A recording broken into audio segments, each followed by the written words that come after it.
ज्याला 60 वर्ष सूर्य न लावू शकले पुढे काय त्याला दिव्य दृष्टी प्राप्त काय काय 60 वर्ष 60 वर्ष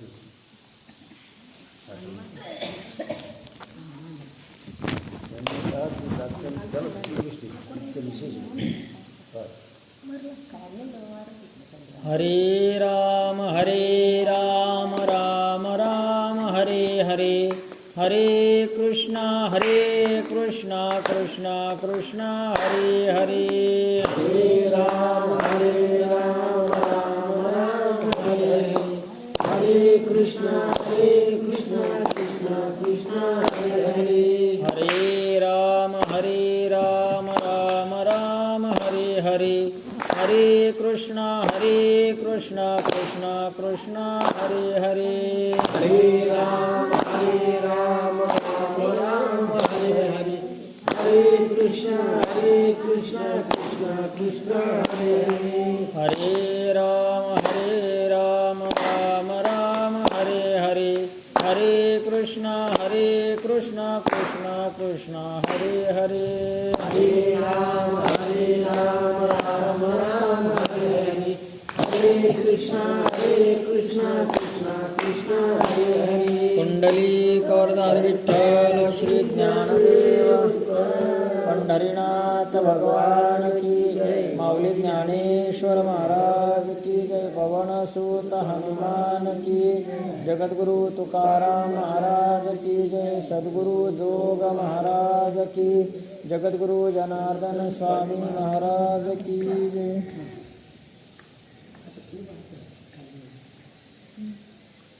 यंत प्रविश्य मम वाचमिमां प्रसुप्तां संजीवयत्यखिला शक्तिधर स्वधाम्नां अन्यांश्च हस्तचरणश्रवणं त्वगादीन् प्राणान् नमो भगवते पुरुषाय तुभ्यं नमो ज्ञानेश्वरा निवृत्ति उदारा सोपान देवा मुक्ताबाई नमो त्रिभुवन पावनी आद्यत्रय जननी देवांची संपाद्य ज्ञानंच विधाय भक्तिं विलोकितोयन समाधिराजः वैराग्यवंतं सुविचारयुक्तं नमामि जोगं शिरसा गुरुंतं जयांची केल्या स्मरण होय सकळ विद्यांचे अधिकरण तेची वंदो श्री चरण श्री गुरूंचे ते नमस्कार मी आता अखिल कोट भगवान परमात्मा मुक्त कैवल्य तेजोनिधी भगवान श्री ज्ञानोबराय महाराज वैराग्य राग रसिक जगद्गुरु श्री तुकोबराय महाराज स्वानंद सुखनिवासी सद्गुरु जोग महाराजांच्या कृपा आशीर्वादाने पवित्र पावन अशा हनुमंतरायाच्या पावन अशा मंदिरामध्ये आपलं जे गेल्या काही महिन्यापासून ज्ञानसत्र चालू आहे त्या ज्ञानसत्राचं चिंतन करत असताना आपण काल जो काही विषय बघितला त्या विषयाचं चिंतन आपण थोडंसं करू. काय झालं? भगवान परमात्मा अर्जुनाचा मोह दूर व्हावा त्याच्यासाठी बोलायला लागलेले आहेत. भगवान परमात्मा बोलत असताना पहिल्यांदा अर्जुनाला सांगितलं की अर्जुना विवेकी कुणाला म्हणावं, जाणता कुणाला म्हणावं, त्याविषयी तुला जो संदेह आहे त्या संदेहाचं उत्तर भगवान परमात्मा देतात. देखे विवेकी जे होती या दोही तेही न शोचती जे होय जाय हे भ्रांती म्हणून या. म्हणजे काय? जाणता त्याला म्हणतात जो आलेल्याचाही शोक करत नाही आणि गेलेल्याचाही शोक करत नाही. म्हणून कदाचित अर्जुनाच्या ठिकाणी असणारं देहाचं अनित्यत्व पटवून देण्यासाठी भगवान परमात्म्याने पुढे पुन्हा काही सांगितलं की अर्जुना नत्वे वाहम जातुनासम नत्वम नेमे जनाधिपः न चैवन भविष्याम सर्वे वयमताप्ती परम. या श्लोकातून भगवंताने सच्च म्हणजे भगवान परमात्म्याचं नित्यत्व सांगितलं. आणि देहिनोस्मिन् यथा देहे कौमारम यौवनम जरा तथा देहांतर प्राप्ती धीरः तत्र न मुह्यति. या श्लोकातून देहाचं अनित्यत्व सांगितलं म्हणजे या जगताचं अनित्यत्व सांगितलं. बघा, अर्जुनाला या जगताचं अनित्यत्व सांगितल्यानंतर कदाचित अर्जुन अशी शंका निर्माण करेल, देवा या जगताचं जर अनित्यत्व आहे तर या जगतामध्ये जे ठासून ठासून भरलेले जे काय पंचविषय आहे, शब्द स्पर्श रूप रस गंध, म्हणजे इंद्रिय आणि विषयाच्या संयोगापासून निर्माण होणारा जे काही सुख आहे ते सुख काय नित्य आहे का अनित्य आहे अशी शंका कदाचित अर्जुन घेईल. काय? बघा, इंद्रिय आणि विषय, आता आम्हाला जे सुख प्राप्त होतं काय, कशापासून सुख प्राप्त होतं? आपल्याला सुख प्राप्त होण्यासाठी काही साधनाची आवश्यकता आहे, नाही का? बघा, इंद्रिय आणि विषय यांचा संयोग झाला की सुख प्राप्त होतं, बरोबर आहे का नाही? एखादा विषय आहे, समजा गुलाबजामुन हा विषय आहे, पण इंद्रियांचा त्याला संयोगच नसला तर त्या गुलाबजामुनचं सुख आहे का? नाही. गुलाबजामुन विषय सेवन करण्यासाठी इंद्रियाचं सहाय्य असलं तरच ते सुख होतं. म्हणून मला जो अनुभव आहे इंद्रियाचं आणि विषयाच्या संयोगापासून निर्माण होणाऱ्या सुखाचा आहे. मग भगवान परमात्म्याला कदाचित अर्जुन असा विचारेल, म्हणून देवा, मग हे जे सुख आहे ते नित्य आहे का अनित्य आहे? नित्य आणि अनित्य शब्दाचा जर अर्थ सांगायचा म्हटलं तर नित्य म्हणजे जे सर्व काळ राहणार आणि अनित्य म्हणजे ते अशाश्वत म्हणजे न टिकणार, याला अनित्य म्हणा. आणि मग असा कदाचित प्रश्न विचारील, म्हणून भगवान परमात्मा बोलायला सुरुवात करत आहे. बघा कोणता श्लोक आहे? 14वा श्लोक आहे. बघा, मात्रा स्पर्शास्तु कौन्तेय शीतोष्ण सुख दुःखदाः आगमापायिनः नित्य स्थानतितिक्षस्व भारत. अर्जुना, चैतन्याच्या ठाई शरीरांतरे होती जाते पाही, ऐसे जाणे तया नाही व्यामोह दुःख. त्या महात्म्याला दुःख नाही. कोणत्या? की ज्याला चैतन्याचं म्हणजे आत्मस्वरूपाचं ज्ञान झालेलं आहे, त्या आत्मस्वरूपावरती हे अनेक अशा प्रकारचे शरीरे होत असतात आणि जात असतात. हे ज्ञान त्याला असल्या कारण त्याला व्यामोह दुःख होत नाही. हा विषय झाला.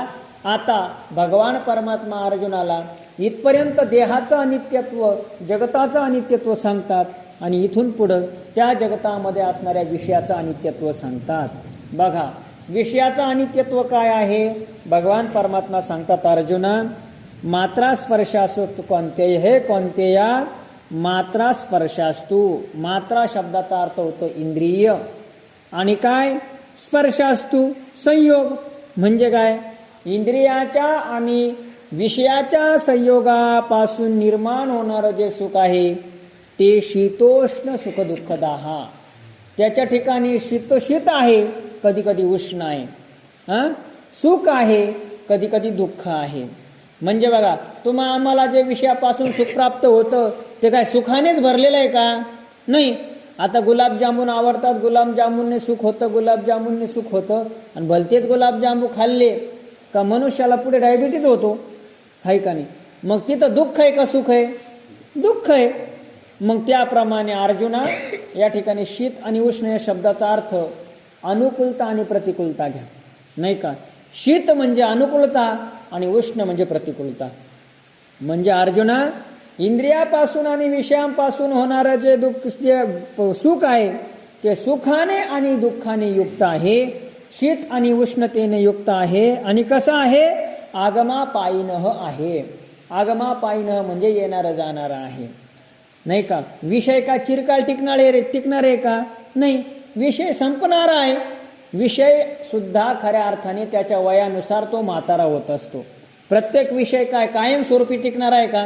गुलाबजामुन आपण करून ठेवले 2 महिने टिकणार आहे का? ते नाही, संपणारच आहे. आंबे आणले ते काय, ते संपणारच आहे. कोणता असा विषय का जो कायमस्वरूपी जसाच्या तसाच राहतो? नाही. कारण विषयाला एकनिष्ठता सांगितलेली नाही. विषय हा येणारा जाणारा आहे आणि त्याच्या ठिकाणी केवळ आणि केवळ दुःख अशा प्रकारचं आहे, असं भगवंताला या ठिकाणी सांगायचंय. बघा, ज्ञानोबराय महाराजांचा अनुवाद आहे.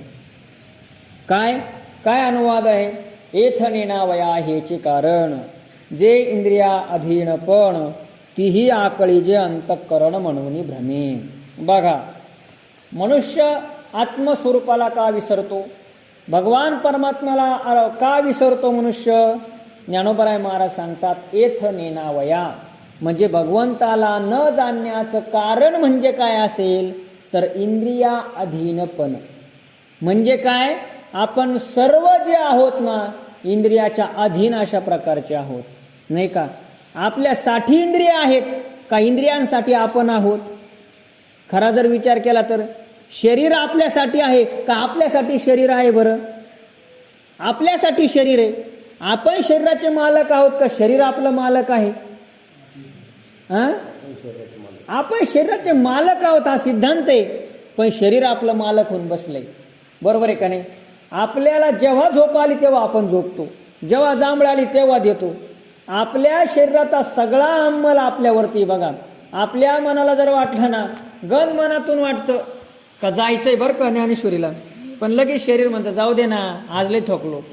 लगेच मनुष्य थकलो, लगेच मनुष्य शरीराचं ऐकतो.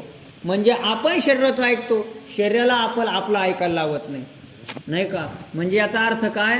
आपण शरीराचे मालक नाही, तर शरीर आपलं मालक झालेलं आहे. उलटा कारभार आहे सगळा. आपण इंद्रियाचे दिन झालोय. वास्तविकता इंद्रिय आपले दिन पाहिजे, नाही का? सांगा बरं. आपण आपल्या आत्मस्वरूपाचे मालक आहोत. आपण इंद्रिया सवडी लपून होते.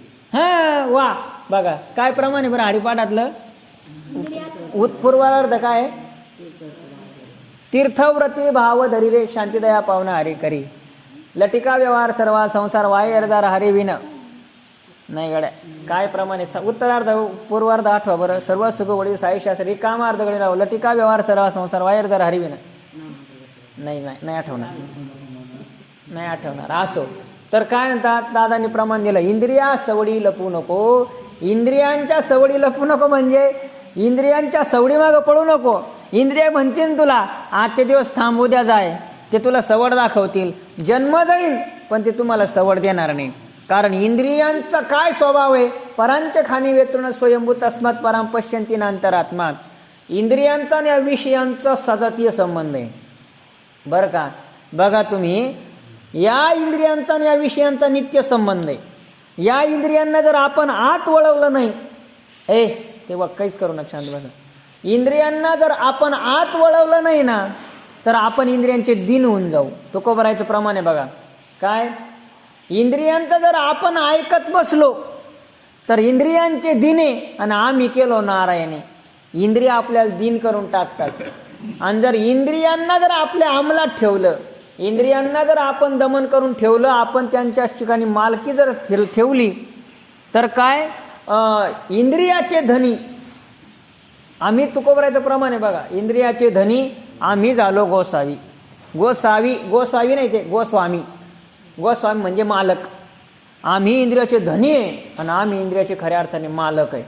म्हणजे आपण जर इंद्रियाचे धनी झाले तर आपण मोक्ष स्वरूपतेला प्राप्त होऊ, आणि आपण जर इंद्रियाचे दिन झालो तर खऱ्या अर्थाने आपल्या जीवनाचं काय प्रमाण आहे बघा. यांनी अभंग म्हटले त्या दिवशी काय, एक एक योनी कोटी कोटी फेरा. ते चरण काय आहे? शेवटचं चरण आहे, मातेरा केला याने. मला ते प्रमाण आठवत मला. असं तुकोबरायचं प्रमाण नाथ महाराजचा अभंग आहे तो. हां,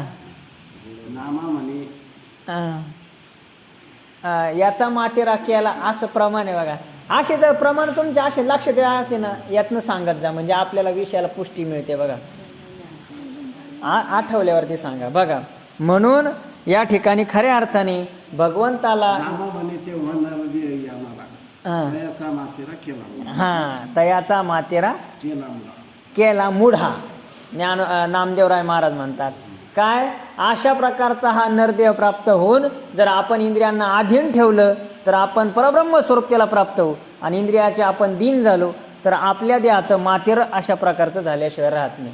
मग बघा, आपण काय असतो? इंद्रियांच्या अधीन असतो. आणि जो जो मनुष्य इंद्रियाच्या अधीन झाला तो मनुष्य आत्मस्वरूपापासून दूर जातो. ज्ञानोबरायला हेच सांगायचंय. एथनेना वया हेची कारण जे इंद्रिया अधीन पण. बघा, इंद्रिय म्हणजे नेमकं काय? काय बरं इंद्रिय? इंद्रिय म्हणजे शरीर असं समजा ना तुम्ही, नाही का? झाड आहे, या झाडाला आपण का म्हणतो? हे झाड का म्हणतो? कारण याला वेगवेगळ्या फांद्या आहे. या वेगवेगळ्या फांद्या धरून हे झाड आहे. तसे आपले 5 ते 15 इंद्रिय, नाही का? काय? पंचज्ञानेंद्रिय, पंचकर्म आणि पंचकर्मेंद्रिय आणि पंचप्राण. हे 15 म्हणजे हे शरीर आहे. आणि मग या शरीराच्या अधीन झालो का आत्मस्वरूपाचा विसर पडतो. आपण मागे गोळी बघितली काय, जे प्राणी या कामी भर देहाचे वरे आदर म्हणून पडिला विसर आत्मबोधाचा. ज्ञानोबराय महाराज म्हणतात, एथने नावया हेचे कारण जे इंद्रिया अधीन पण. आणि मग इंद्रियांचा अधीनपणा प्राप्त झाला तर ते काय करतात की ही आकळी जे अंतःकरण म्हणून भ्रमी. ते इंद्रिय काय करतात? आपल्या अंतःकरणाला आकळून घेतात. भगवान परमात्मा खरा अंतःकरणाचा विषय आहे, नाही का? कारण का? साठवणीचे रुंदले जागे, जिथं परमात्मा साठवायचा आहे ती जागा म्हणजे हृदय, तेच अंतःकरण आहे. आणि त्या अंतःकरणाला जर या इंद्रियांनी आकळून घेतलं तर सांगा बरं, भगवंताचा त्याला विसर पडेल का आठवण राहील? विसर पडून जाईल. मग हे इंद्रिय काय करतात तर या अंतःकरणाला आकळून घेतात. हे अंतःकरण एकदा विषयामध्ये बरबाटलं का त्याच्यामध्ये परमात्मा राहत नाही. तुका काय बघा, येऊनही गोपाळ राय तेथे प्रमाणे बघा, आठवलं तर सांगा मला. म्हणजे चित्त शुद्ध झालं की गोपाळ म्हणजे परमात्मा त्या ठिकाणी येऊन राहतो. पण चित्तच अशुद्ध असेल तर गोपाळ राहील का? नाही. मग चित्त अशुद्ध कशामुळे होतं?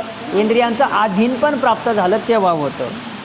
बघा, एथनी नावया ह्याचे कारण जे इंद्रिया अधीनपण तीही आकळी जे अंतःकरण म्हणून भ्रमे.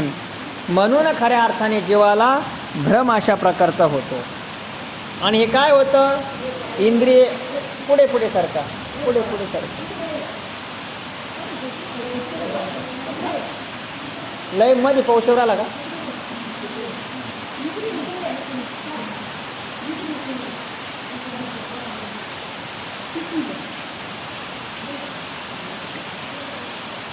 आता नाही लागू राहिला, जाईन उघडून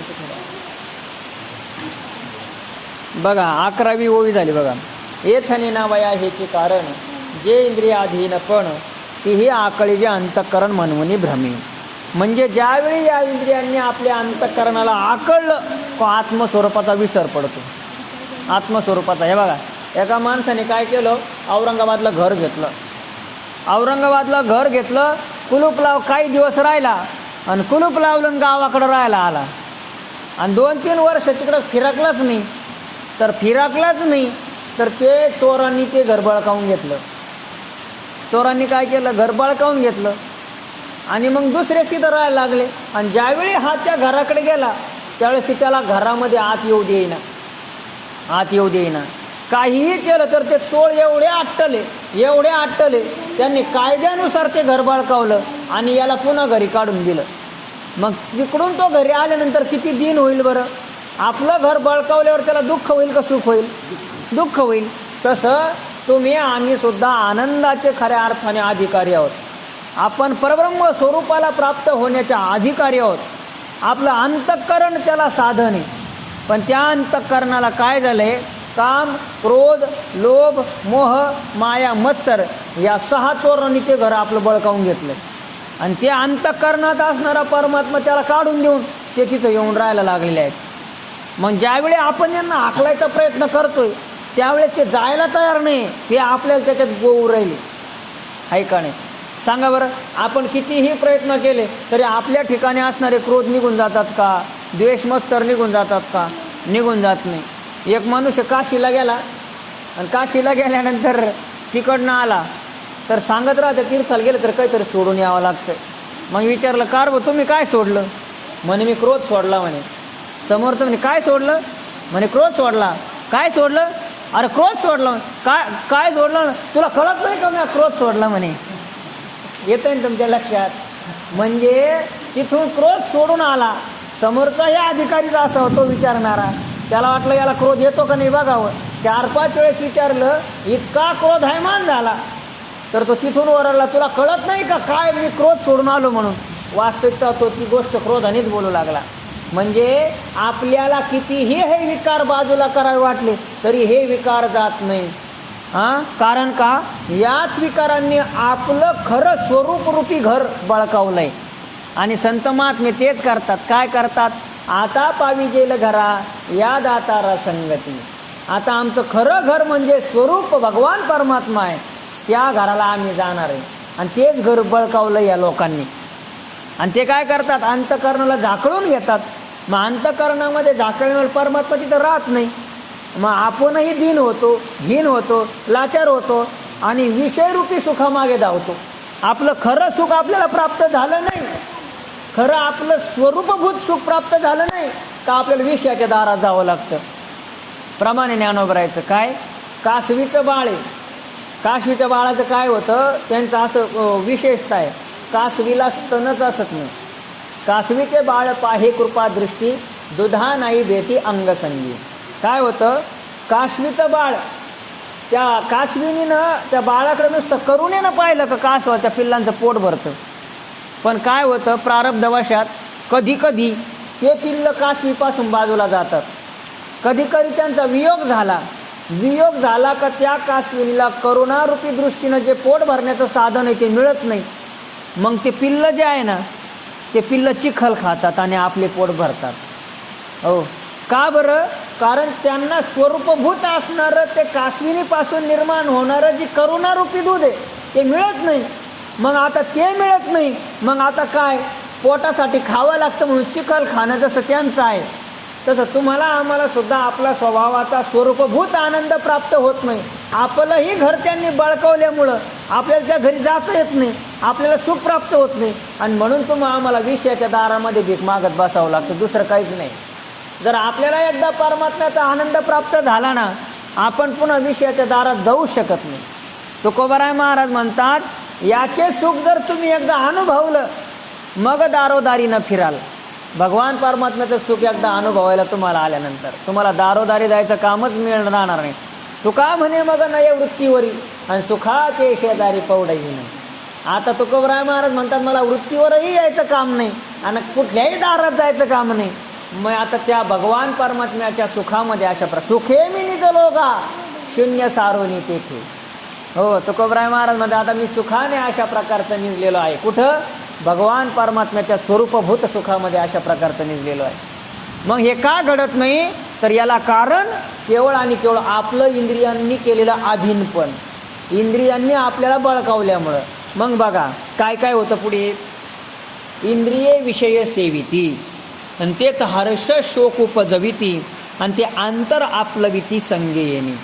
काय करतात, हे इंद्रिय विषयाचं सेवन करतात, आणि काय विषयाचं सेवन केलं का तिथं हर्ष आणि शोक उत्पन्न होतो. बघा, प्रत्येक इंद्रियाचा आणि विषयाचा संयोग झाल्यानंतर जे काही उत्पन्न होतं ते नुसतं सुख असत नाही, तिथं दुःख सुद्धा असतं. आता विषय विषय विषय म्हणजे काय, शब्द, स्पर्श, रूप, रस, गंध, याला पंचविषय म्हणतात. आणि या पंचविषयाच्या पाठीमागे मनुष्य आयुष्यभर नवे मनुष्यच नाही तर प्राणी काय असेल सगळ्याच्या सगळ्या योन्या तेवढ्याच विषयामागं फिरत राहतात, आणि त्या विषयाच्या सुखापासून खऱ्या अर्थाने आपला चरितार्थ अशा प्रकारचे चालवतात. का? कारण इंद्रियांचा आणि विषयाचा संयोग, इंद्रियांचा विषयांचा सजातीय संबंध मी तुम्हाला पहिल्यांदाच बोललो.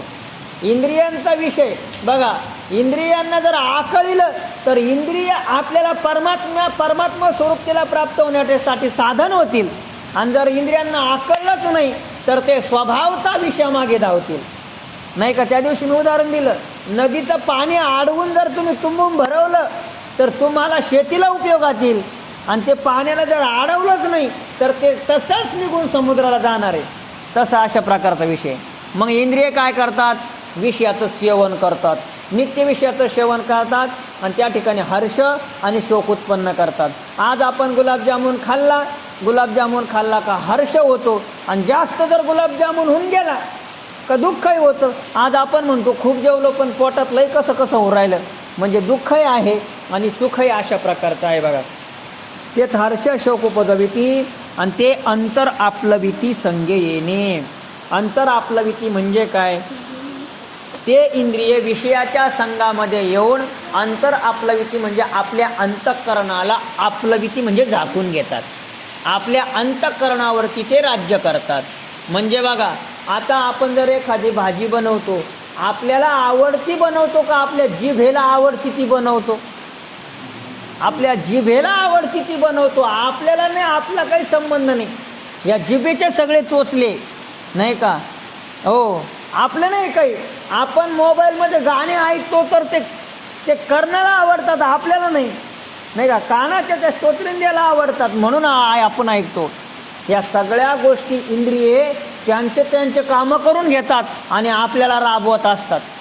बघा, एखाद्या मनुष्याला जर तलब झाली ना, वास्तविकता खूप कष्ट आहे, नकोसं वाटतं त्याला, पण तलब झाली, जिभेला काही घेणं नाही, तुला कुठेही राहू दे, नाही ना तुझ्याकडं, मला काही सांगू नको, माझी तलप मला पूर्ण करून दिल्याशिवाय तुला पर्याय नाही.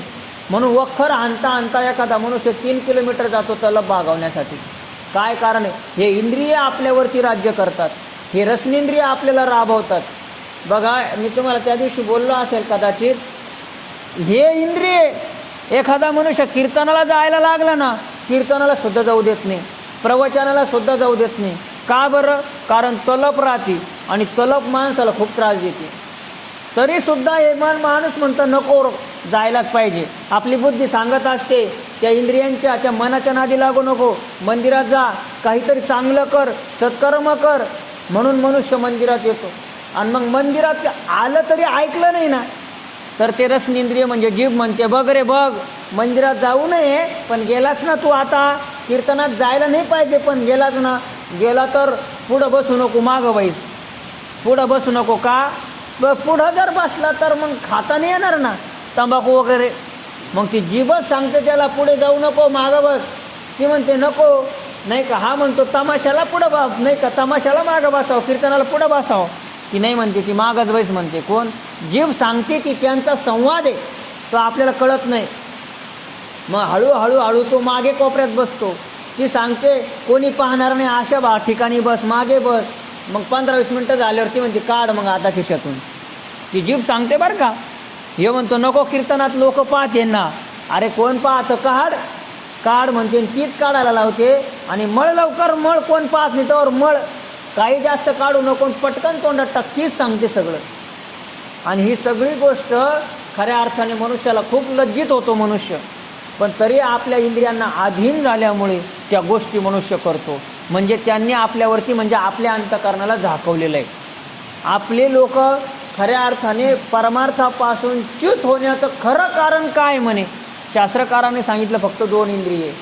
कोणते 2? एक शिष्णेंद्रिय आणि दुसरं रसनेंद्रिय. या 2 इंद्रियांच्या मनुष्य मागे लागला नाही ना, त्याचा परमार्थ सफल झाला म्हणे. पण या 2 इंद्रियामुळे मनुष्य प्राणी एवढे अशा प्रकारचे दुर्बल झालेले आहेत, परमार्थापासून च्युत अशा प्रकार झालेले म्हणे. म्हणून बघा, हॉटेलमध्ये किचन मागं राहतं. किचन कुठं असतं? मागं राहतं. पण तरी सुद्धा भज्याचे गाडे, भज्याचे जे स्टोव असतात ना, भजे वगैरे, ते हॉटेलमध्ये लोक पुढं आणून लावतात. का बरं? त्यांना माहिती आहे सगळेच्या सगळे लोक इंद्रियांच्या अधीन झालेले, रसनेंद्रियाच्या अधीन झालेले आहेत. भूक नसताना त्यांच्या नाकात नुसता वास जरी गेला तरी सुद्धा हे इथपर्यंत आल्याशिवाय राहणार नाही. आणि म्हणून ते लोक तिथं ते गाळा लावतात. वास्तविकता किचन मागं असतं आणि त्यांचा खटारा पुढं घेतलेला असतो, कारण त्यांना ही मेक माहीत झालेली असते. म्हणून मनुष्य सगळे इंद्रियांच्या अंकित आहे, नाही का. इंद्रियांचे दिने आम्ही केलो नारायण तुकोबराय म्हणतात, ते काही खोटं नाही. म्हणून हे जे इंद्रिय आहे विषय सुखाचं सेवन करतात आणि विषय सुखाचं सेवन करून काय हर्ष आणि शोक उत्पन्न करतात. आणि ते असं करून अंतर म्हणजे अंतःकरणाला अशा प्रकारचं झाकळून टाकतात. याच्यातून भगवंताला इंद्रियांचं खऱ्या अर्थाने प्राबल्य आणि विषय सुख हे किती अनित्य आहे हे खऱ्या अर्थाने सांगायचं आहे. बघा, कोणाच्या नादी लागतो मनुष्य? म्हणे या विषयाच्या नादी लागतो. पण जया काय? जया विषयाच्या ठाई एकनिष्ठता नाही कही, तेथ दुःख आणि काही सुखही दिशे. ज्ञानोबराय महाराज म्हणतात त्या विषयांच्या ठिकाणी कधीच एकनिष्ठता असत नाही. आहे का विषयाच्या ठिकाणी एकनिष्ठता? कधीच असत नाही. एखादा विषय आम्हाला प्राप्त करायचा आहे ना, एखाद्या मनुष्याला घर बांधायचंय, घर बांधायचंय ना, तर इतका त्या घरासाठी झोकून देतो तो मनुष्य. घरासाठी तहान भूक विसरून जातो. आपल्याला कितीही कष्ट झाले तरी घर बांधायचंय आणि एवढं वर्ष राबतो आणि घर बांधतो.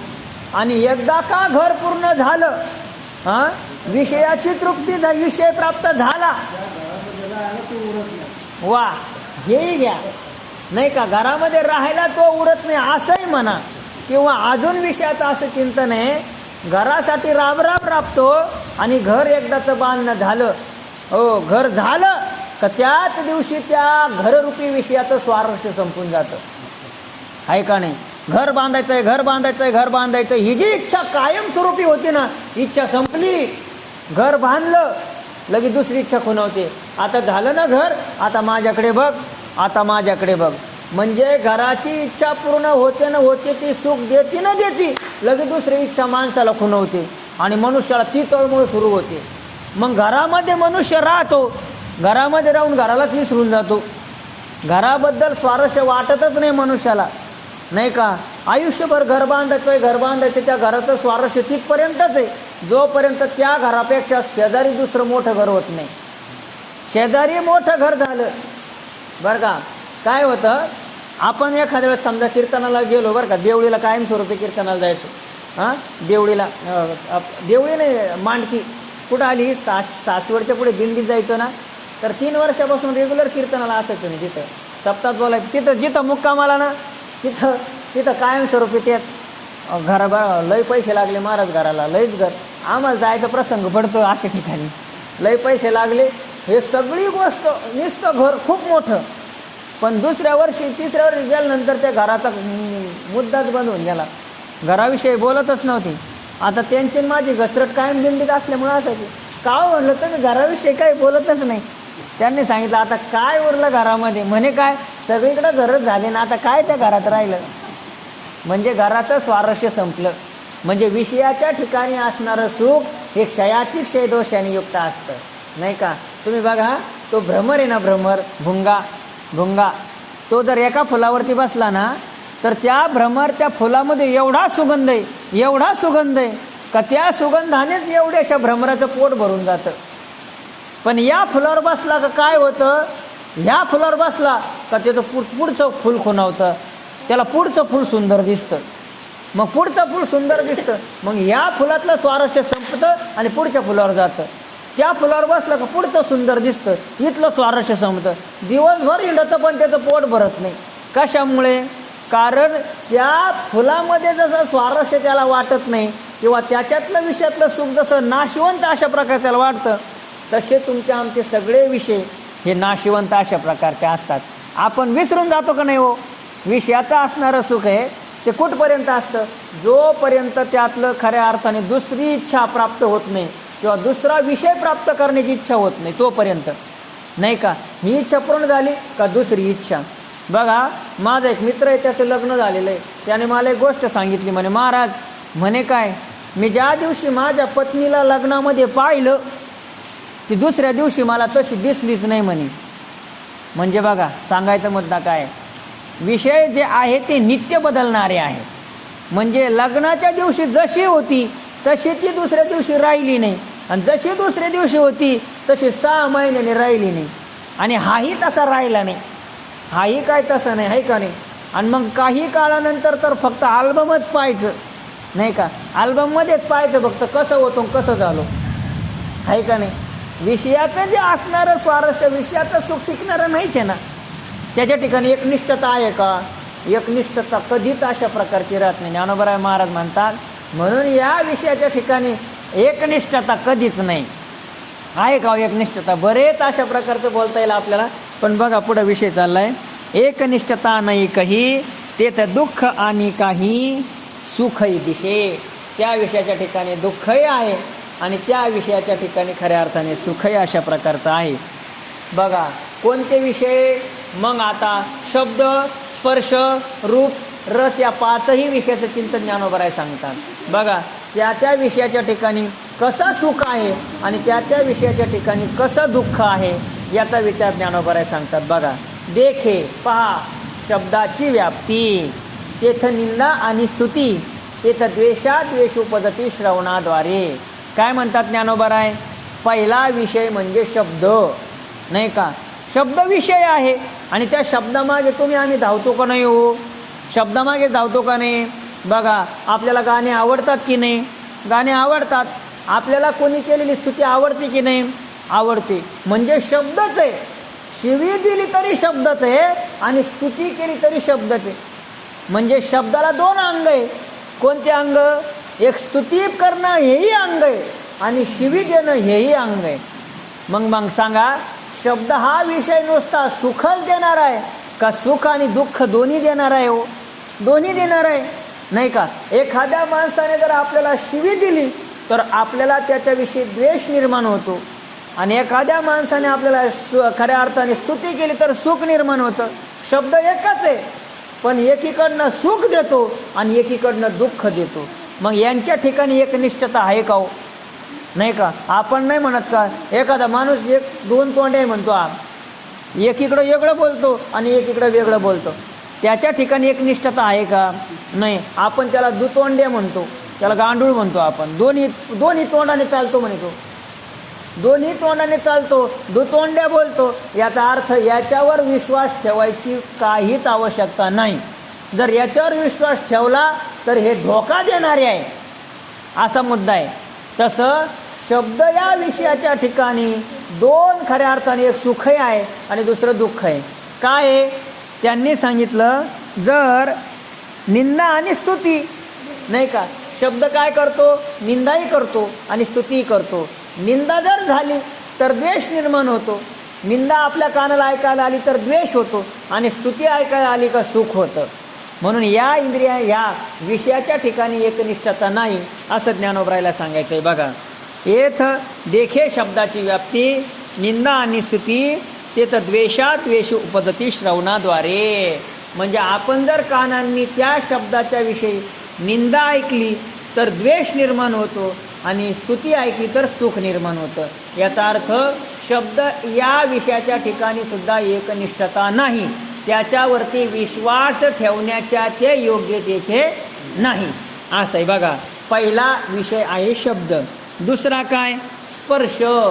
स्पर्श विषय कसा आहे तर ज्ञानोबराय सांगतात, मृदू आणि कठीण हे स्पर्शाचे दोन्ही गुण. स्पर्श विषय आहे. स्पर्श विषयाचे दोन गुण आहे. कोणते? मृदुताही आहे आणि कठीणता पण आहे, नाही का? बघा, आपल्याला गोष्ट माहीत नसेल पण आपण सर्वजण या विषयाच्याच भोवती फिरतोय.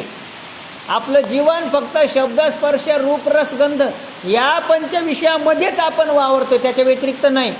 आपल्याला हे पारिभाषिक शब्द आहे म्हणून ऐकायला अवघड वाटतात.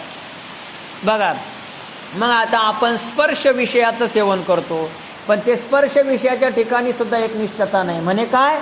एक त्याच्या ठिकाणी दोन गुण आहे. कोणते? त्याच्या ठिकाणी एक मृदुता आहे आणि दुसरी कठीणता आहे. जर शब्दाच्या ठिकाणी दोन आहे, निंदा आणि स्तुती, तसं स्पर्शाच्या ठिकाणी मृदुता आहे आणि कठीणता आहे. बघा, एखादा स्पर्श आपल्याला मृदू वाटला तर तो सुख देतो आणि एखादा स्पर्श कठीण वाटला तर आपल्याला दुःख देतो. आपल्या तोंडावरनं कोणी हात फिरवला तर मृदू स्पर्श आहे तर सुख होतं आणि एखाद्याने बुक्का हाणला, कठीण स्पर्श आहे तर दुःख होतं. मग आता स्पर्श विषय सुद्धा खऱ्या अर्थाने दोन्ही गुणांनी युक्त आहे, म्हणून तो तुम्हाला सुख देऊ शकत नाही, त्याच्यावर सुद्धा विश्वास ठेवू नका, असं अर्जुनाला भगवंताला सांगायचं आहे. बघा, मृदू आणि कठीण हे स्पर्शाचे दोन्ही गुण, जे वपूचेनी संगे कारण संतोष खेदा. वपूचेनी संगे म्हणजे काय? स्पर्श विषय याचा आपल्या वपुशी म्हणजे शरीराची संबंध झाला का तर तो कठीण स्पर्श असला तर खेद उत्पन्न होतो आणि मृदू स्पर्श असला तर त्याच्यातून आपल्याला खऱ्या अर्थाने संतोष प्राप्त होतो. म्हणून हे दोन्ही गुण त्याच्या ठिकाणी आहे, म्हणून ते सुखाला कारण नाही, त्याच्यावर विश्वास ठेवू नका. बघा, तिसरा विषय सांगतात. तिसरा काय आहे? रूप विषय. रूप, नाही का? बघा, भ्यासूर आणि सुरेख हे रूपाचे स्वरूप देख, नाही का? ते उपदवी सुख दुःख नेत्राद्वारे. आता रूप आहे, रूप हा विषय आहे, नाही का? रूप विषय म्हणजे काय? सुंदरता, नाही का? त्या सुंदरतेमध्ये काय आहे? दोन आहे. बघा, रूपामध्ये एक भ्यासूरपणा पण आहे आणि सुंदरता पण आहे, सुरेखपणा पण आहे आणि भ्यासूर पण आहे. आपण जर आपल्या डोळ्यांनी सुंदर वस्तू पाहिली का आपल्याला सुख होतं, पण लगेच दुसरी कुरूप कठीण खराब वस्तू पाहिली की आपल्याला दुःख होतं. म्हणजे सांगा, या रूपाच्या ठिकाणी सुद्धा दोन गुण आहे, भ्यासूरता आणि सुरेखता. तो विषय सुद्धा दुतोंडी आहे, म्हणून त्याच्यावरती सुद्धा विश्वास ठेवू नका, नाही का? बरोबर आहे का नाही?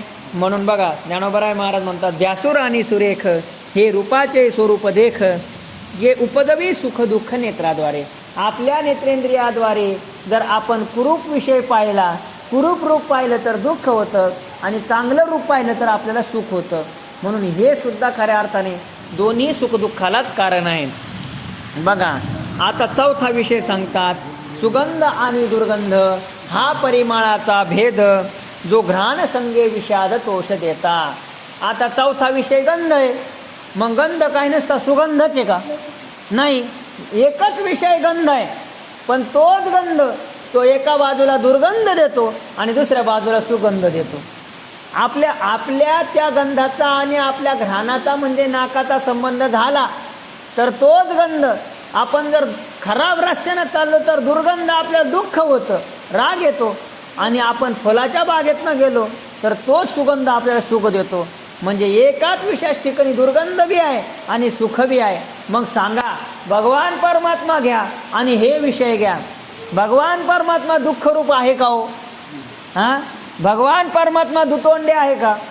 जो फक्त आणि फक्त सुखरूप आहे, जो फक्त आणि फक्त आपलं दुःख निवर्तक असणारा परमात्मा आहे, तो सुखाची राशी आहे, सर्व सुखाचे आगर बाप रखुमा देवीवर, सर्व सुखाचं वस्तीस्थान तो आहे, सर्व सुखाचे आगर जनी म्हणे शारंगधर, सर्व सुखाचे आगर म्हणे नर हरी सोनार.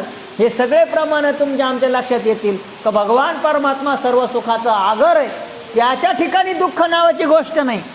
पण आपण या जगताविषयी सुद्धा दुःख आहे आणि सुखही आहे, नाही का? परस्पर व्यभिचारी आहे जगत, नाही का? सगळे विषय हे परस्पर व्यभिचारी आहे. काय झालं? जाऊ द्या, काही नाही होत, नंतर बघा. म्हणजे हे सगळेच्या सगळे विषय जगत हे सगळे परस्पर व्यभिचारी आहे. त्यांच्या ठिकाणी सुखही आहे आणि त्यांच्या ठिकाणी दुःख आहे.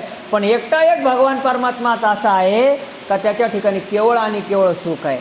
म्हणून भगवान परमात्मा अर्जुनाला म्हणता, अर्जुना हे विषयाच्या नादी लागू नको, हे विषय सुखही देतात आणि दुःखही अशा प्रकारचे देतात. बघा, पाचवा विषय आहे तो म्हणजे रस विषय, नाही का? बघा काय, तैसाची विविध रसो उपदवी प्रीती त्रासू मनवनी हा अपभ्रंश विषय संगू. काय म्हणतात भगवान परमात्मा अर्जुना, त्याप्रमाणे हा द्विविध रस आहे. विविध रस म्हणजे कोणता? जो रस नावाचा शेवटचा विषय आहे. ते काऊन रडता येतं पोरगा? काय झालं त्याला? ए मध्ये येणारे प्रणव इकडे ये. अरे काय दिसत बाबा. ए चल तुला देऊन घालतो, फक्त 10 मिनिट राहिले आता. हे असं चुकीचं इकडे. ए प्रणव,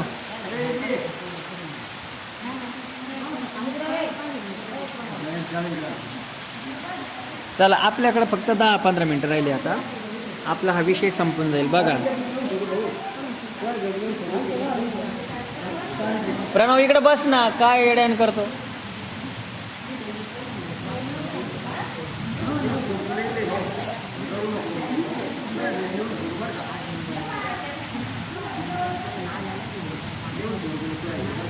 बस बस जाऊ द्या.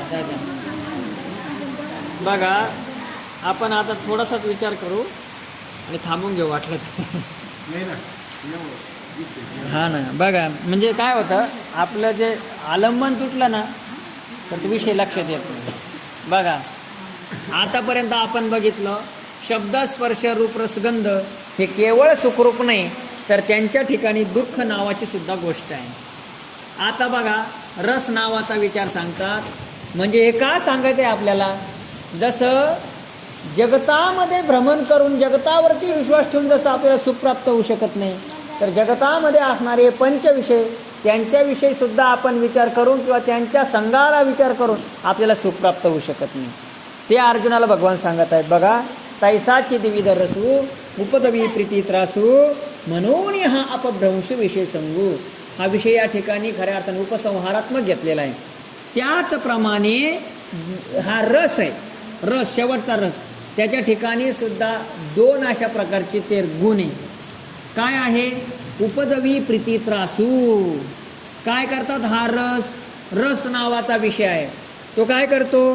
प्रीती आणि त्रास उपजवी म्हणून हा उपभ्रंश विषय संगू. म्हणजे बघा रस शब्दाचा अर्थ काय? रस शब्दाचा अर्थ पाणी, नाही का? पाणी शुद्धही असतं किंवा अशुद्धही असतं. आणि मग अशुद्ध पाणी असलं तर त्रास उत्पन्न होतो आणि शुद्ध पाणी असलं तर त्याच्याविषयी प्रीती निर्माण होते.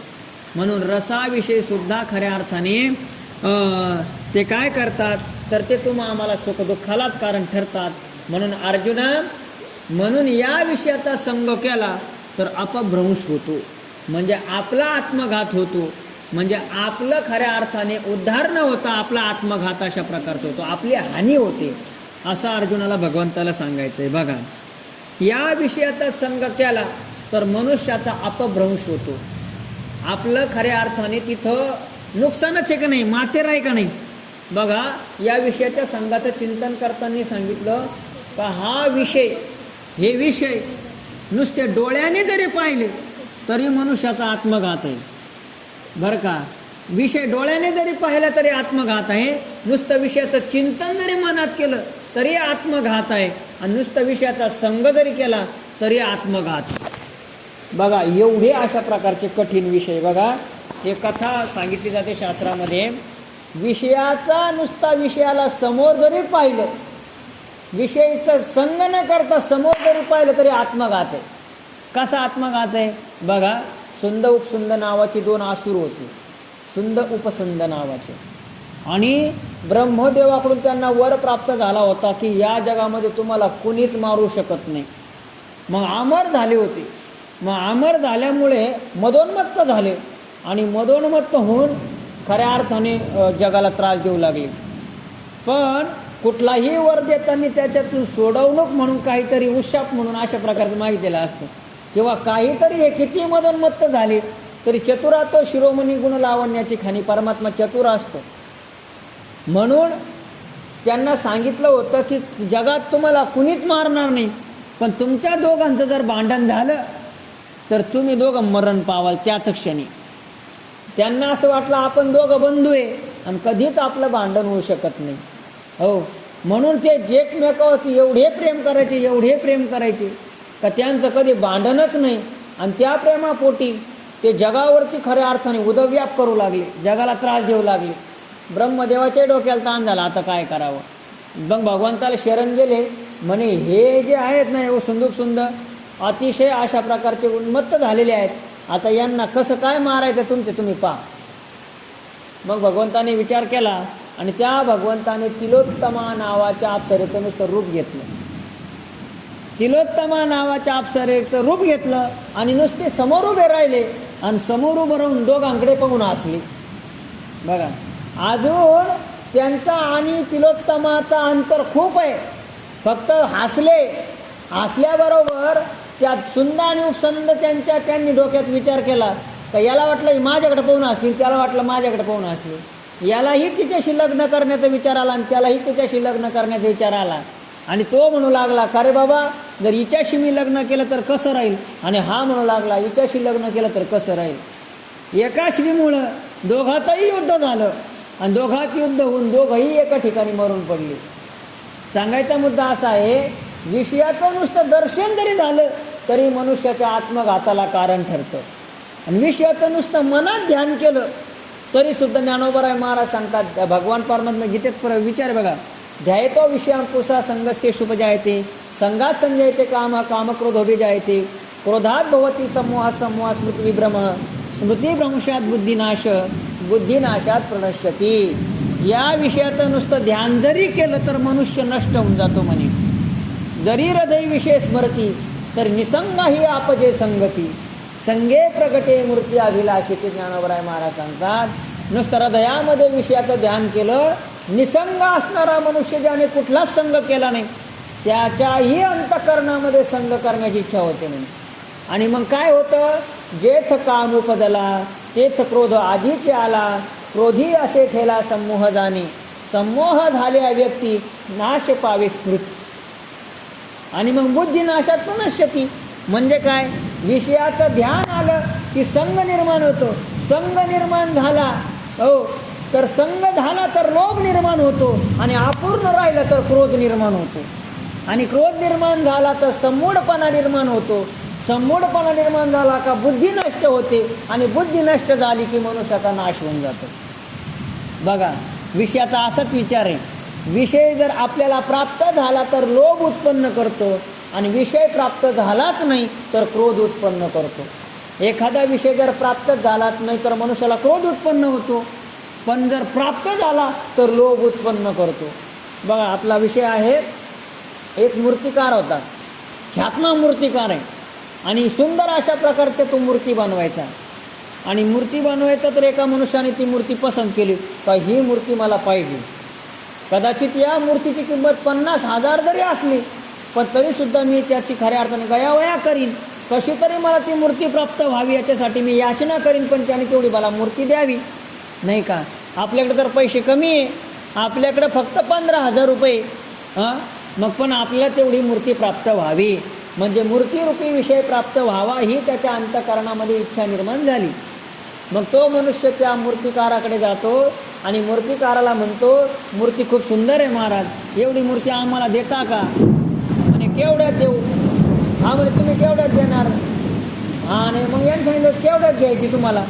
तर हा म्हटला, हे बघा तुमची मूर्ती खूप सुंदर आहे, ती 50,000ची जरी असली तरी फक्त माझ्याकडे 15,000 रुपये, 15,000 रुपये आहेत, 15,000 रुपये देत असले तर द्या.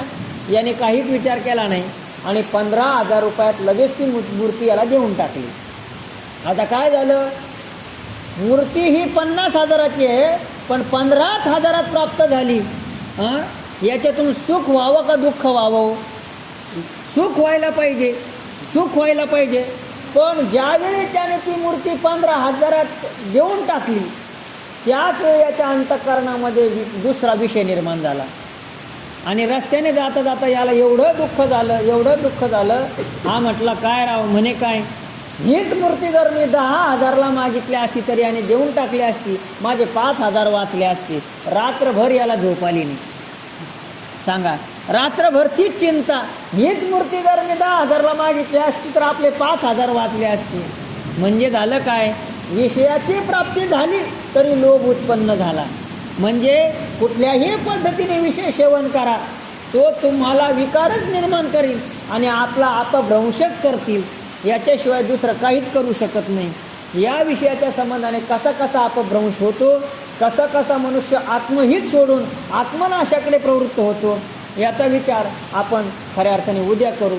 झालेली सेवा भगवान परमात्म्याच्या चरणी मुक्त कैवल्य तेजोनिधी ज्ञानोबराय महाराज स्वानंद सुखने सद्गुरू जोग महाराजांच्या चरणी समर्पित करून तुम्हा सर्व श्रोतृ मायबापांच्या चरणी समर्पित करतो आणि माझ्या वाणीला पूर्णविराम देतो. पुंडलिक वरदा हरी विठ्ठल श्री ज्ञानदेव पंढरीनाथ भगवान की, माऊली ज्ञानेश्वर महाराज की जय, जगद्गुरु तुकाराम महाराज की, सद्गुरु जोग महाराज की जय. आता विश्वात्मके देवी येणे वागे अज्ञ तोषावे, तोषोणी मद द्यावे पसाय दान हे.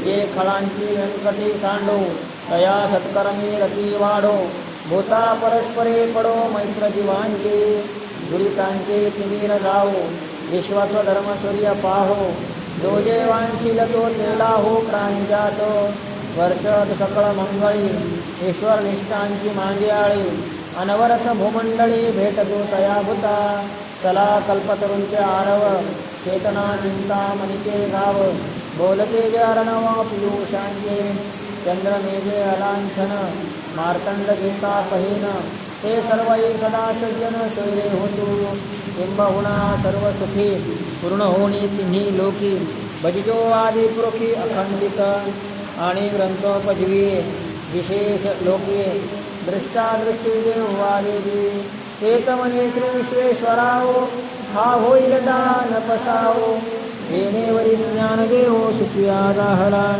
येणेवरी ज्ञानदेव सुखिया दाहला, येणेवरी ज्ञानदेव सुखिया दाहला. ते पाऊस घेऊन यावा, कारण पाऊस जास्त आहे. हा ना,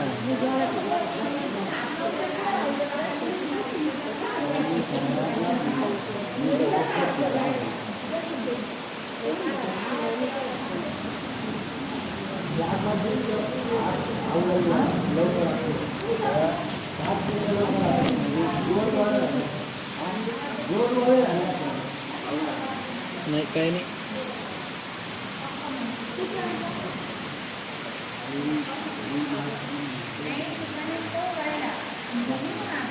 पण कोणत्या मुलांचे लाईन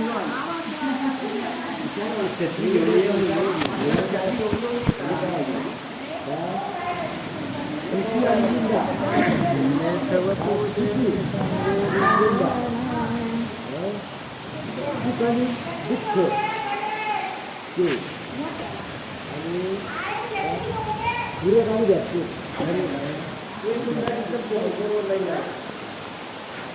आता दररोज ज्ञानेश्वरीला येत जा बरं का, घरी राहत जाऊ नका. कारण आता 1.5 महिना आपण आलोय. आता मारुतीराय आपली वाट पाहत बसत जातील, आहे का नाही?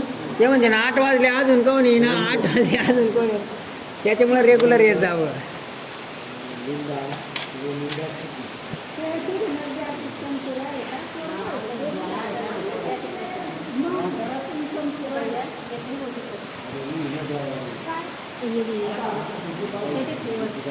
तीन दिवस पाऊस माणूस नाही, 3 दिवस अवघड जागा यायचे अवघड होईल. 3 दिवस पाऊस देखे इंद्रियाधीन होई जे